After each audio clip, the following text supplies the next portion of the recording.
सुमित्रा जब घड़े में पानी लेकर आई तो उसने देखा जो दाल की हांडी उसने चूल्हे पर दाल पकाने के लिए रख गई थी वो आंगन में पड़ी दिखाई दी। उसे इस तरह खाने पर गुस्सा निकालना अच्छा न लगा। वो जान गई कि ये काम उसके बाबा का ही था, क्योंकि वो अपने दामाद को पसंद नहीं करता था। जबकि सुमित्रा और देवेश ने छुपकर ही सही पर मंदिर में शादी की थी। माना कि सुमित्रा अगर पिता को बता भी देती कि वो अपनी मर्जी से देवेश से शादी करना चाहती थी, पर क्या वो उसकी इजाज़त देता? वो जानती थी नहीं, हरगिज नहीं देता। जबकि उसका बाबा अच्छी तरह जानता था कि देवेश के अलावा और किसी से भी शादी के लिए वो नहीं मानेगी। वो बाबा के विरोध के बावजूद देवेश के साथ पत्नी होने का धर्म अच्छी तरह निभा रही थी। वो अपने घर से हर रोज़ सुबह चाय, नाश्ता, दोपहर और रात का खाना बनाकर उसके लिए ले जाती थी। सबसे पहले अपने बाबा को खिलाती और वो देवेश के साथ उसके घर में खाना खा लेती। उसका बाप कुछ कमाता तो नहीं था, पर बेटी से शराब के पैसे ज़रूर ऐंठता। जब देखो तब शराब के नशे में पड़ा रहता और बेटी और दामाद को गंदी गंदी गालियां देता रहता। देवेश की सिर्फ एक कमजोरी थी कि पढ़ा लिखा होने के बावजूद भी उसे कहीं अच्छी नौकरी नहीं मिल पाती। ले देकर उसके पास सिर्फ एक पुराना पुश्तैना घर था, पर सुमित्रा खाली नहीं बैठी थी।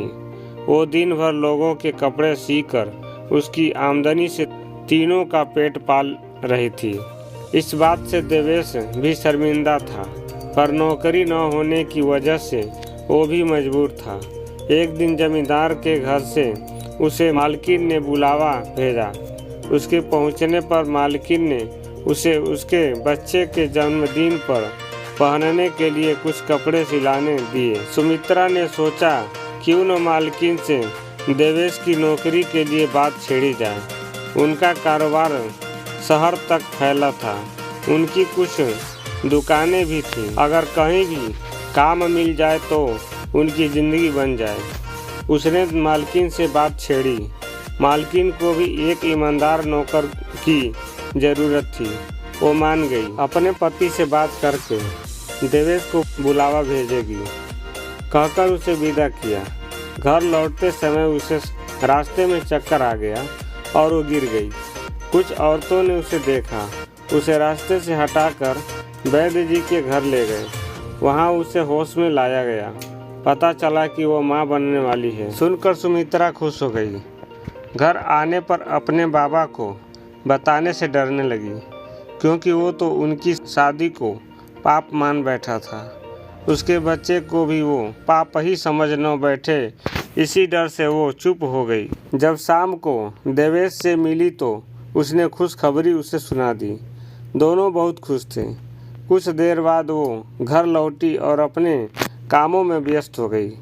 देवेश अब ज़्यादा परेशान हो गया। वे जल्दी से जल्दी उसे इज्जत से अपने घर लाना चाहता था, पर हाथ में पैसा न होने के कारण परेशान हो गया। देवेश और सुमित्रा एक ही गांव के थे।